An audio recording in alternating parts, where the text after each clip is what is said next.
You're listening to Dodge Movie Podcast. Your hosts are Christy and Mike Dodge, the founders of Dodge Media Productions. We produce films and podcasts, so this is a podcast about films. Join them as they share their passion for filmmaking. Looking to start a podcast but don't know where to begin? Look no further. The team at Dodge Media Productions has 20 years of experience as podcast listeners and observing the industry and 8 years experience in podcast production. We can help you take your podcast from idea to fruition, and we'll make the process seamless and easy. We'll help you with everything from recording and editing to hitting the charts on Apple Podcasts. So what are you waiting for? Contact us today and let's get started. DodgeMediaProductions.com. Welcome to the podcast. Today, we are going to talk about Project Hail Mary. I have mentioned in the past that I've had maybe a little much of the Ryan Gosling, but I was excited to see this film, and I agree with Christy that I think he is perfectly cast in this film. Yes. This requires not only a handsome leading man, but he has a self-deprecating sense of humor that I think works well. I haven't read the book that this is based on or The Martian, but I suspect that perhaps the characters in those books also have some of that. So he was well cast in this. I read a trivia item that said when the author sold the rights to the book, he made a joke that they had cast Ryan Gosling and Emma Stone in the film, and eventually Ryan was cast in the film. Not Emma, though. I wonder if he said that because of La La Land, like was that a big movie at the time? But now that you say that, it's interesting because I guess the female lead in this is a redhead, so did that. Right. That actress, Sandra Hüller, a German actress who hasn't done much in American Hollywood-style films that I could see, I think did a wonderful job in that character. And the question I had was whether the character was on the spectrum or was just so insanely focused on saving the planet that everything else went by the side, because she was delightfully unemotional and very focused on her task. To stereotype engineers, she very much kind of fulfilled that analytical engineer kind of mind that, like you said, is solely focused on one task and what needs to be accomplished to complete that task. One of the listed goofs, which I actually didn't catch, I'm not saying it didn't happen, but I'm just saying I didn't notice it, is apparently when the character of Grace, which is his last name, that is played by Ryan Gosling, when Grace gets to fly in a jet to go see her like for the first time, the jet changes. The one he gets in and out of is different than the footage they show of one flying or something. I didn't catch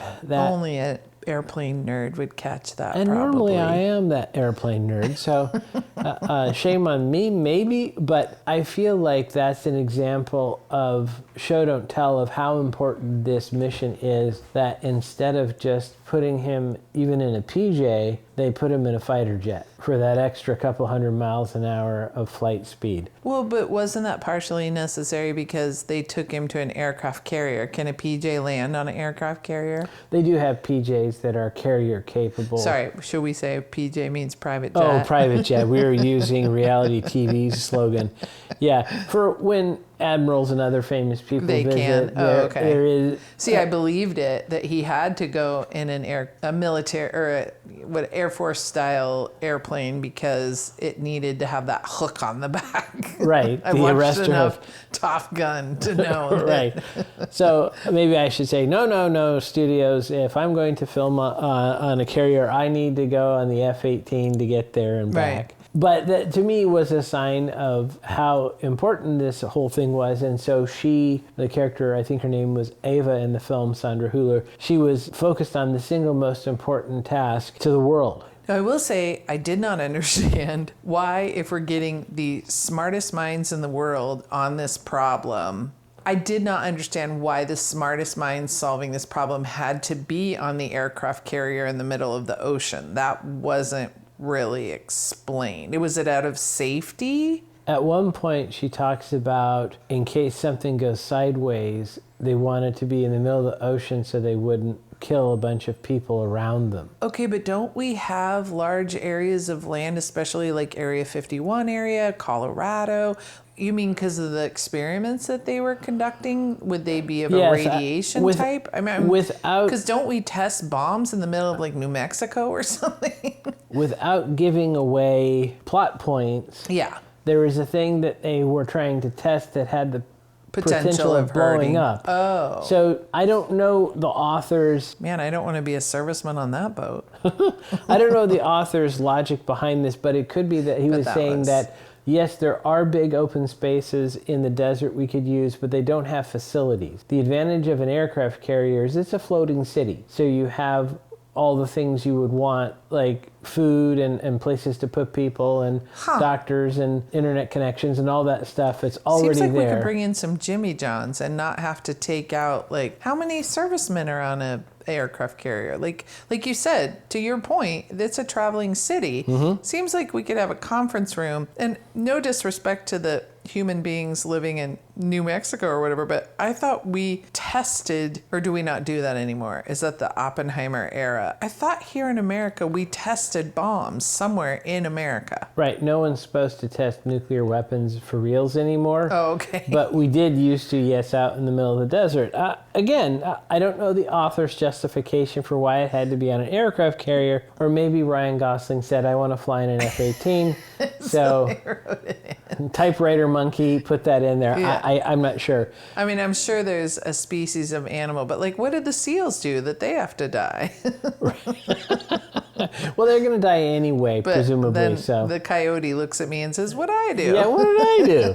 The Roadrunner says, right. "Meep meep." Yeah. Okay.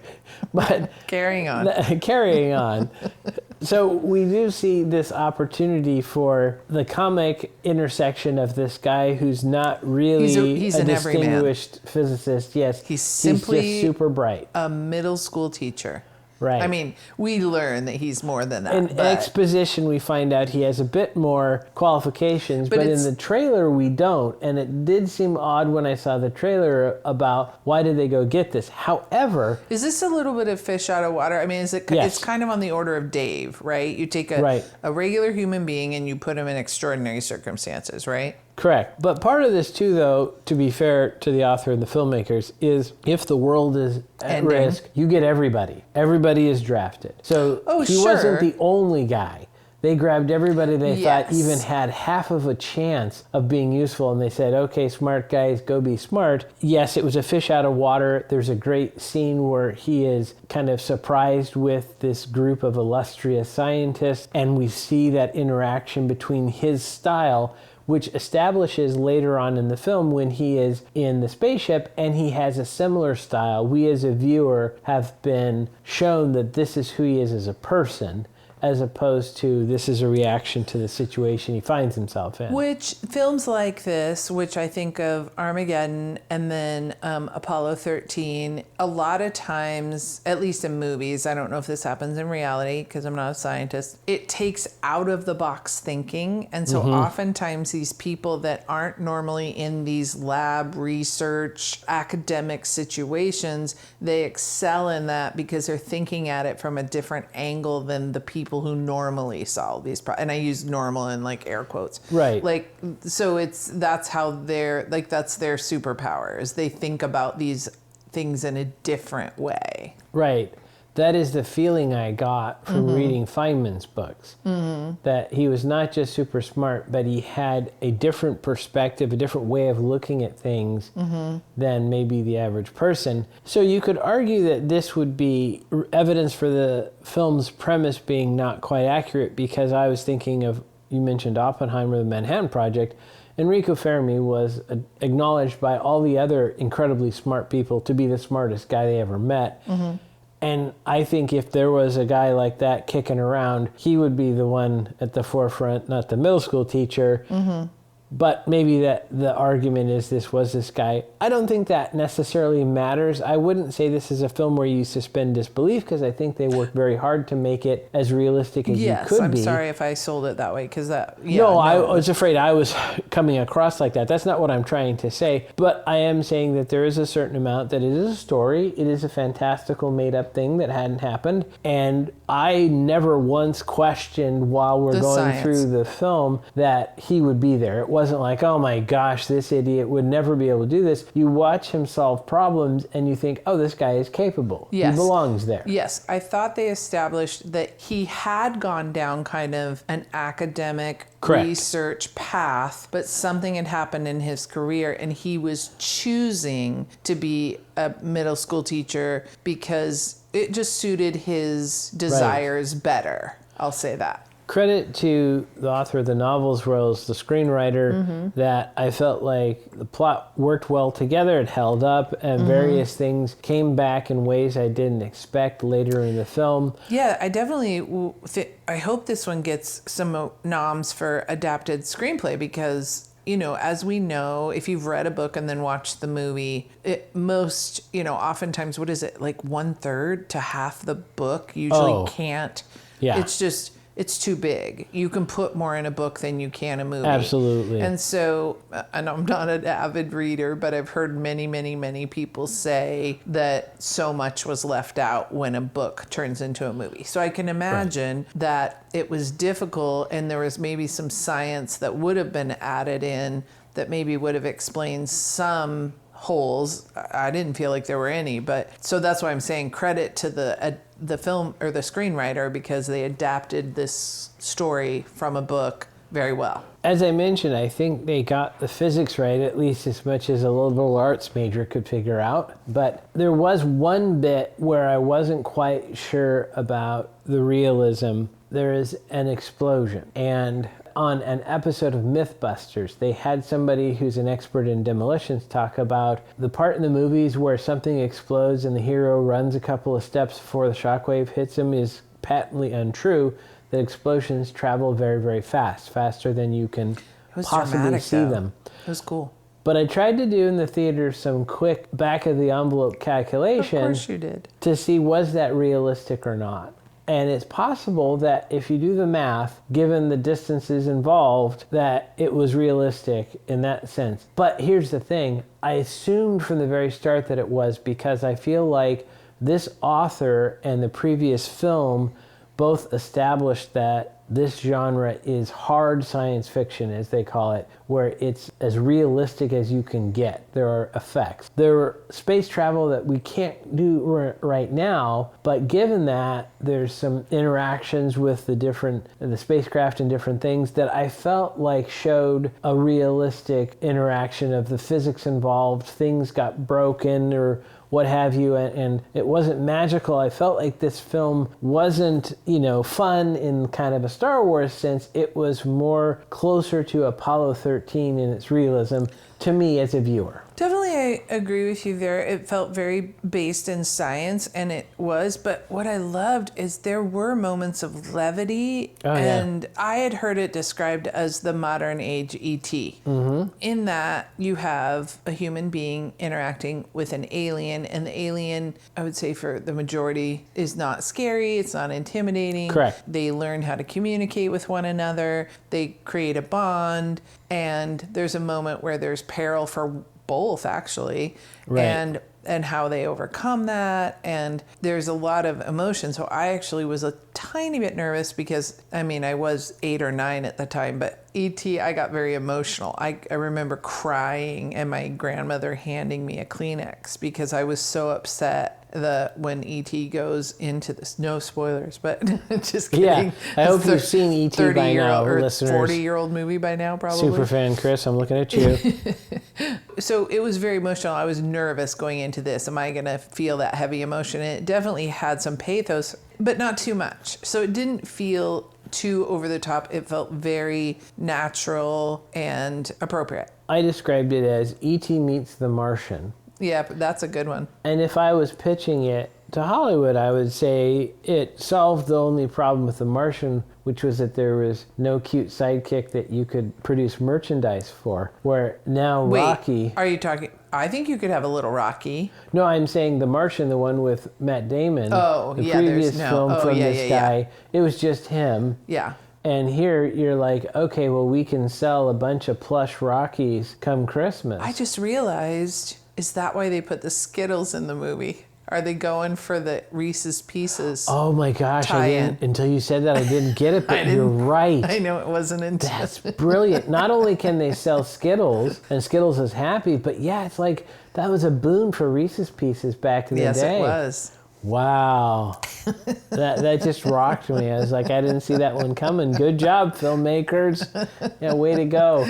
I don't know if there's a lot of other products they'll be able to sell. Maybe if you understand centrifuges, you want to get that model or something. Which, by the way... The little wire models. I have to say, on IMDb, in the goofs, all but one of them are variants on the he doesn't use the centrifuge correctly. So, little quibble with IMDb, don't give me the same piece of data 7 times. Once is plenty. But more importantly, gotta love the science nerds who are like, he loaded the centrifuge incorrectly. I didn't catch it, so I think it's fair. Maybe Ryan Gosling didn't go to that day in training. I don't know. It sounds like he worked hard to make it realistic. We had a question about how they did the scenes where he's in the spacecraft that have no gravity, because normally when they do zero gravity, they're outside, so you can do wire work. And if the black wires appear against the black space, you can CGI them out. But this is inside very tight spaces. So if they did it with wire work, how did they do it? I thought perhaps they did it in the volume and all the other stuff was added in after the fact. You brought up a really delightful idea. Maybe they took that set and they put it inside the Vomit Comet, the plane that uses an elliptical path to induce weightlessness, and that would be the coolest way to shoot that ever. It would, but I remember, and I could have this wrong because it's been quite a while, but when Apollo 13, I think it was, came out, and because I think it was Ron Howard, because he got to go up in it. Also, you only have, I thought, like 3 or 4 minutes. If even that. Yeah, it's a very short amount of time. And so I remember Ron Howard talking about the scenes that they shot with Bill Paxton and Tom Hanks and, gosh, I can see him, it's not Sam Waterston, but anyway, all the wonderful cast of Apollo 13. They only had a few minutes to pretend to be weightless. I mean, they're not pretending to be weightless, pretending to be in space, I should say, because they are, in fact, weightless. It is, I can't even imagine what that must feel like to basically be not in space, but feel like you are. So that could be a fun bucket list, but I'm not even going to put it on there because you have to have so many, probably hundreds of thousands, if not millions of dollars to purchase yourself that trip. But anyway, so all that to say, I bet you're right. Could they have shot it on a sound stage and had, even though to us it looked like it had a roof, could it have been open so you still could have done all that cable work and still, right. Yeah, we should have watched the featurettes before we recorded this podcast. However, I think back to The Abyss with James Cameron where he tried to kill his actors, but where they built the set, the entire set as a practical set. In Firefly, the Joss Whedon TV show, they built the whole ship and then filmed in that space, which is more difficult, but it is an interesting perspective. Did they build this? Yes, and I guess we could have watched the featurette, but that would spoil the fun because I don't think our listeners have watched the featurette. There are a couple featurettes that are available on YouTube. We'll say that for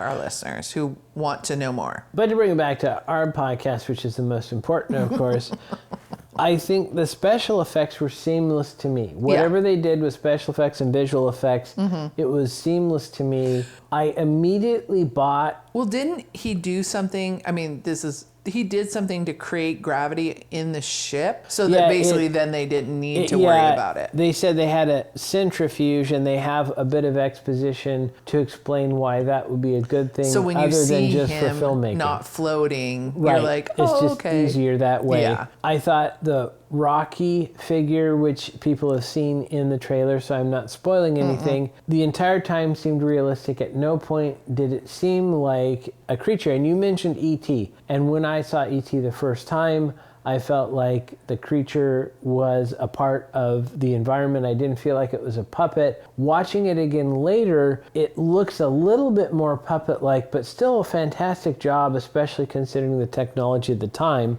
I don't know how they did the Rocky creature in this, but it was personality as well as realism. It just became another character. Which is interesting because with E.T. he had eyes and a nose and a mouth. Face, and he had, I think he even had 5 digits. No, maybe he only had 4. But anyway, he had like a hand basically. And Rocky did not have eyes, did not have a mouth. There was a formation on what would be considered his face that did kind of, there was a crack in the rock that kind of looked nose-shaped. I saw as the movie went on, but I was surprised, to your point, how much it did have a character quality to it without a face. I made the joke leaving the theater that Andy Serkis didn't do that role. They did it in some other way, in part because the character of Rocky is too small for Andy to fit into the little suit. Timely reference. But it's also a credit to Mr. Gosling for acting without anyone to react. To act off of. Yeah. Yeah. Well, in a lot of these space movies, you kind of have to. I'm sure there's other movies that I went back in my film history, but Sandra Bullock had to do Gravity. Yeah. A film I saw in film school that I've been referencing to you over the last is Sam Rockwell's in a movie, I think almost entirely by himself. It's called Moon. And, I just credit to actors because we know how much they love playing off of one another. And when you don't have another character to play off of, and you can still pull off and maintain attention of an audience for an hour and a half, 2 hours, that's tip of the cap. So you mentioned hour and a half, 2 hours. This film was 2 hours, 36 minutes. Really? And it did feel a little long to me. So I don't know if that was a matter of pacing and editing or just they had, like you said, so much of the book they're trying to fit into the movie. So it did feel... I had a realization probably about 2/3 of the way through where I was like, how are they going to finish this? And not in a, I'm bored, anticipatory, when was this going to be over? I've got to pee. None of that. It was more like I thoroughly enjoyed this entire movie and was sad when it ended. Like, I'm not going to know. Like, I wasn't hurrying this movie to be done, like oftentimes with a 2.5 hour movie. Yeah. This one was enjoyable and engaging.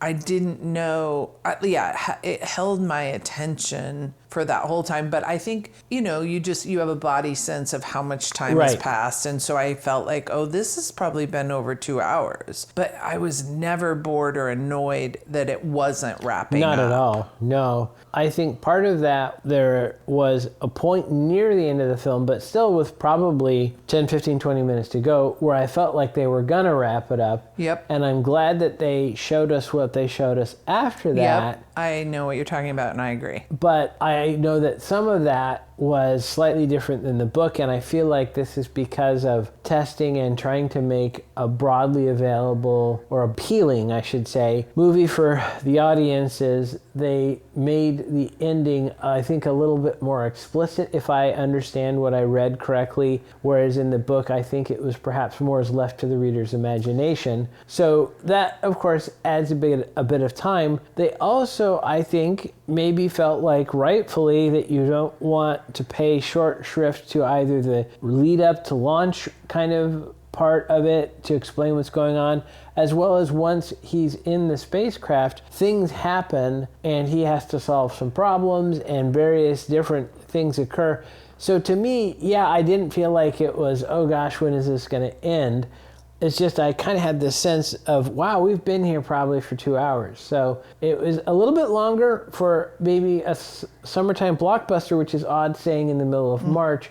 But it feels to me like kind of the best of what these Hollywood experiences are. So we had a friend, listener of the podcast, who asked whether this was a film to see in theater or stream at home. And I do think this is one of those that benefits from both the giant screen as well as seeing it with a crowd, because at least once throughout the film, I heard another viewer gasp aloud in the theater at something that happened. Oh, wow. I didn't catch that because I usually love those moments. I'm going to rescind my or enhance my comment.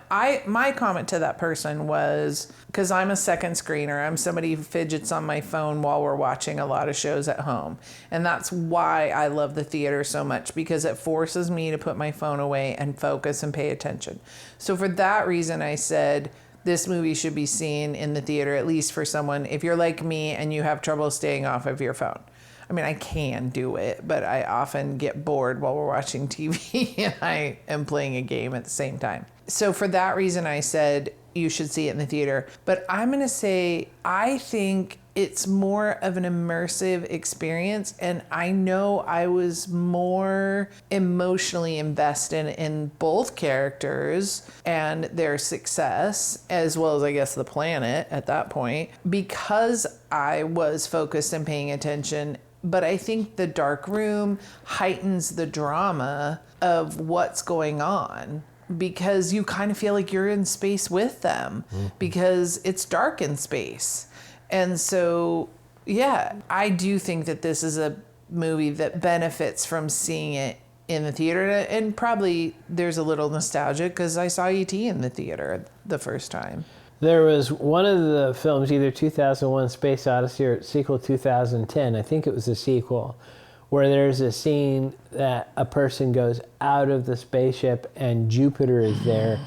And the big screen in the theater, I felt like gave that sense of scale that I wouldn't have gotten at home on my television, especially because televisions were much smaller back then. So I definitely think it's that physical scope, but I also think the scope of the film itself. I had read that the budget was $200 million, and I can see that with all of the set building and visual effects that has to go into it. Not as much on cast. They had to pay Gosling and Hüller, and other than that... Well, I mean, there was other cast. There were some other folks, but... Day players. Not as many day players. A special shout out to the character of Carl, played by the guy who plays Marcus on The Bear, the pastry chef. So that was kind of a fun... His character was... See, that's what I loved about it. I can't call this movie a comedy, but there were so many... I don't know if they were like human moments, but they were like...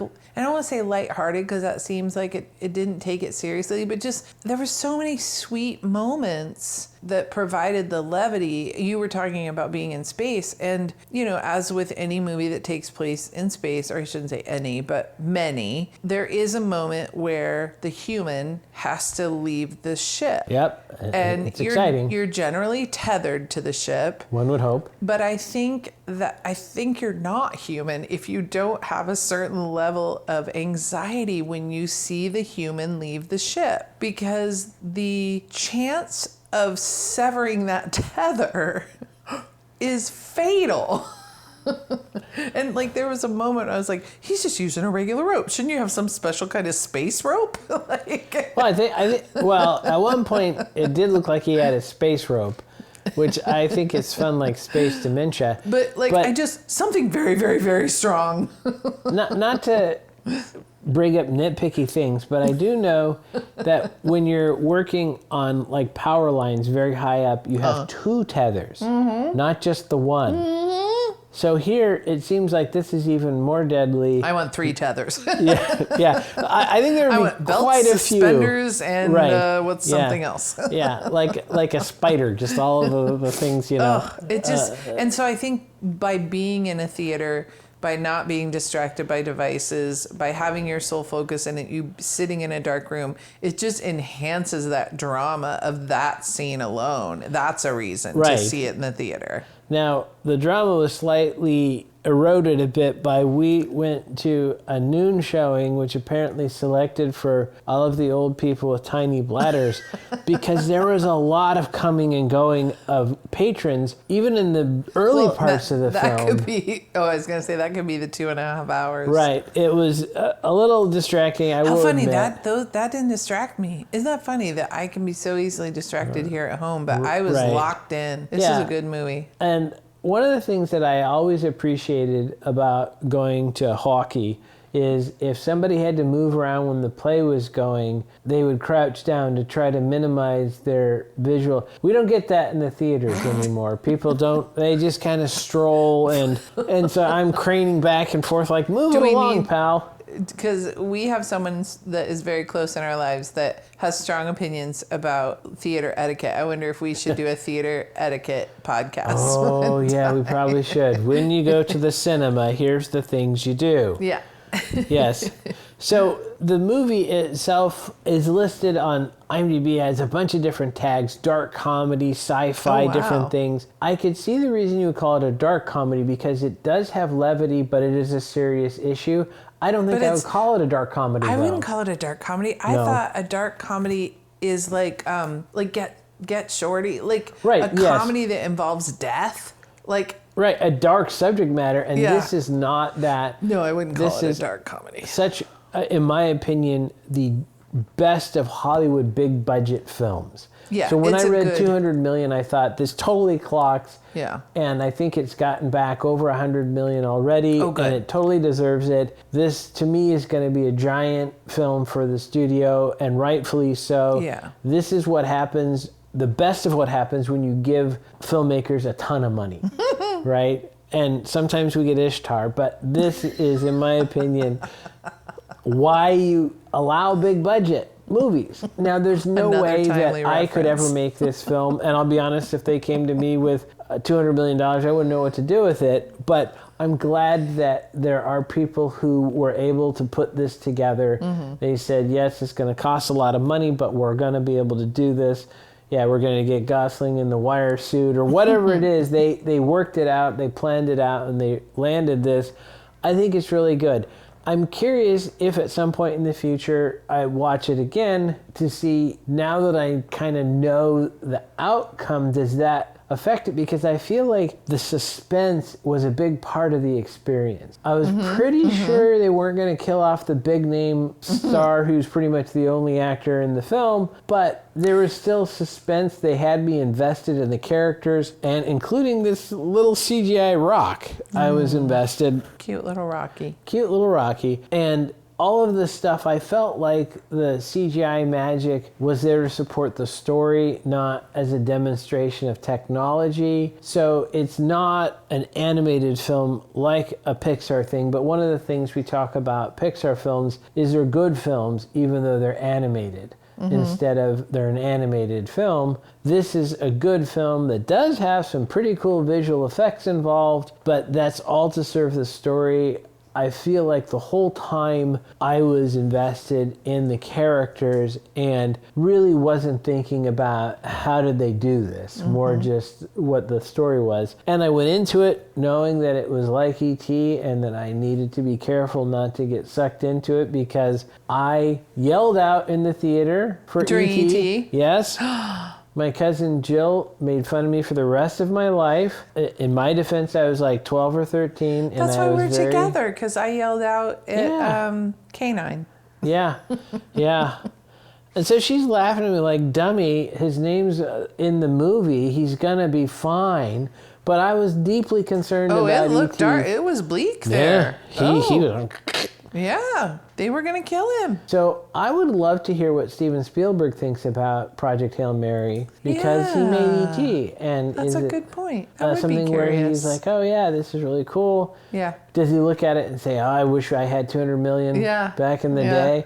On some more different technology. Yeah. Yeah, but to credit to both, I think in both cases, the alienish creatures are characters and not gimmicks. So that's pretty good. I mentioned earlier that I think Ryan Gosling was perfectly cast in this. He's got such a winning smile that I think that, along with his sense of humor, brings some levity to what otherwise is a very tense situation. Credit to the editor for balancing the humor with the drama. Just really, I think this is, as I said, what Hollywood can do at its best with a huge budget. I'm surprised it came out mid-March, not mid-June, but I hope that works out well for the studio and everybody. I also hope, by the way, that Gosling and Hüller both got points on this one, because I think it's going to do just fine in the theater. I agree. It is surprising that it wasn't more of a summer movie, like, you know, the old-fashioned tent poles. Yeah. Because of the size and the investment. And like, I mean, we've heard before, so oh my gosh, if they did that again, in that if it was $200 million to make it, in theory they spend $200 million to market it. Right. Which I don't know if I've seen that much Not a type huge of amount. marketing. Maybe they're hoping that the fans of the book, that will, you know, bring some audiences in. Not being a book reader, I mean, I've read a book, but You're aware of how one reads books. yeah, yes, and I have read a handful in my life, but I didn't know that this was a book until a couple people in my life said something, and so I was like, oh, okay. So I mean, a lot of movies are based on books now. You know, like, you know, the Reese Witherspoons and different people are now optioning.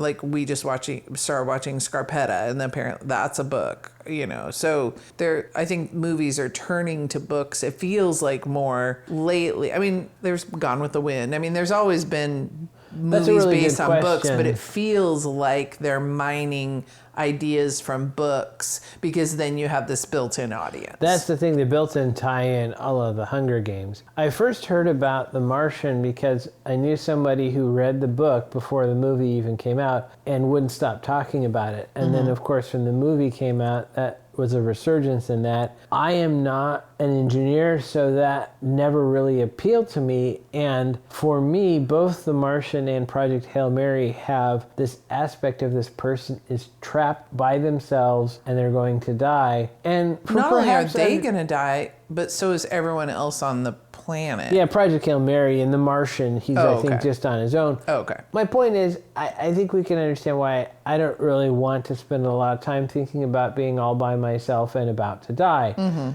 So others like that. They love the puzzle nature of it. I think the engineers love the I'm going to go do science scenes. But for me, this was better as a film than a book. I haven't read the book. I'm not sure that I will. I feel like, having seen the film, it would be difficult to read the book without the two cross-pollinating. It might have been better to read the book first, but It's a cool comment that the hero in this isn't some highly testosterone jacked individual. He has to use his mind to be the hero to save the world.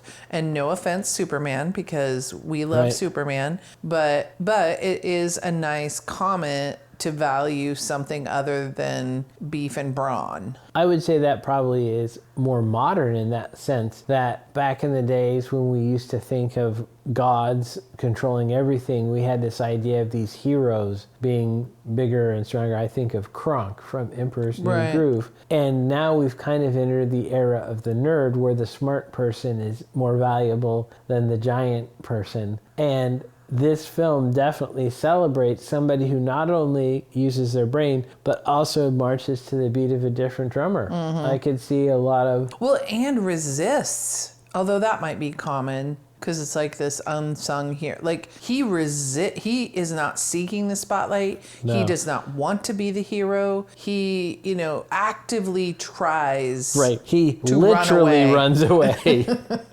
Like, and I very much am that person. No, don't pin the rest of the world on me. I am not capable of shouldering this. I feel like if I was at Kennedy Space Center, y'all are screwed. When if they it's come up in, to they me. say the Apollo astronauts are in trouble. We need somebody to figure out how to save them.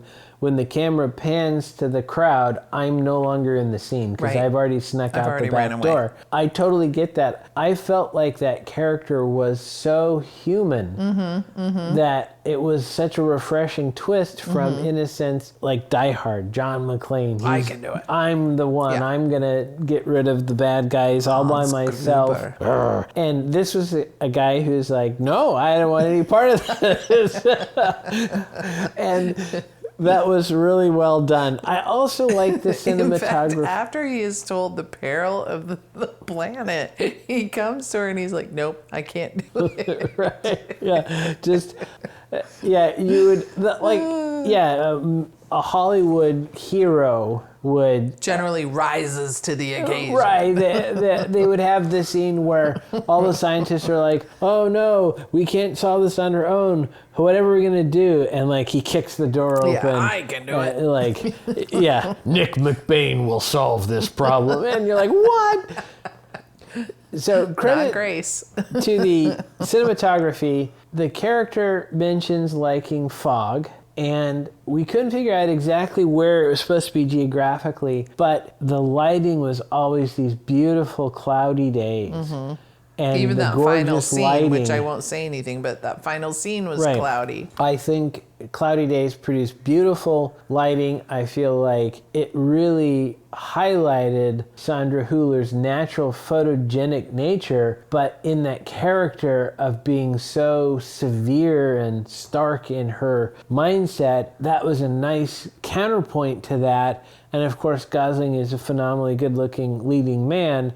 So the lighting of that soft blanket of light worked really well. And the cinematography was great in that aspect.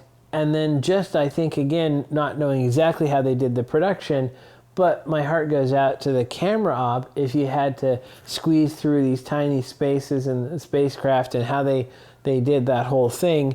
It was amazing. I'd love to see that making of documentary as well. I didn't catch a lot of sound design, but I would expect that they did a great job because I didn't notice it. I thought the score was interesting as well. Again, everybody there I feel like brought the pinnacle of what Hollywood can do when it's firing on all cylinders. This film was advertised a little bit. I still haven't seen Ryan on Hot Ones, but maybe that's coming. But I felt like it could have been, a giant Hollywood blockbuster. Just well done, and in some sense a sleeper. I feel like, because they didn't, I feel like, advertise it as much as, for example, Wuthering Heights. We couldn't get rid of those commercials, and then this one, it just kind of showed up, right? It is interesting you say that because you're right. As far as like marketing, we did not see. I mean, we saw one or two trailers a few months ago, and immediately was like, we want to see that. I remember thinking that. So I